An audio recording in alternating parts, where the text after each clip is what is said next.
বুঝলি ভাই, আমার কাছে বর্তমানে যেই পরিমাণ টাকা আছে তাতে আমি একটা আইফোন 17 প্রো ম্যাক্স কিনতে পারি। কিন্তু আমি যেই টাকা দিয়ে আইফোন 17 প্রো ম্যাক্স কিনবো, শালা ওই টাকা দিয়ে তো আমি একটা বাইকও কিনে ফেলাতে পারি। কিন্তু আমি বাইক কেনার পরে যদি আমি অ্যাক্সিডেন্ট করে মরে যাই, নতুন বাইকও নিলাম আবার মরেও গেলাম, তাহলে কি দেখি? এখন বাইক যদি আমি না নিই আর ফোনও যদি কিনি, ধর আমি ফোনটা আমার হাতেতে পড়ে নষ্ট হয়ে গেল, তাহলে তো একবারে আমার 1.5 লাখ টাকা 2 লাখ টাকার একটা লস হয়ে গেল।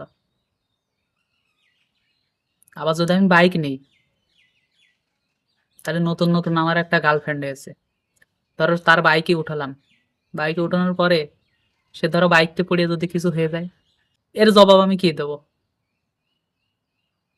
তার থেকে বাইক ফোন দুটোই বাদ, আমি 2 লাখ টাকার মতন মদ কিনবো,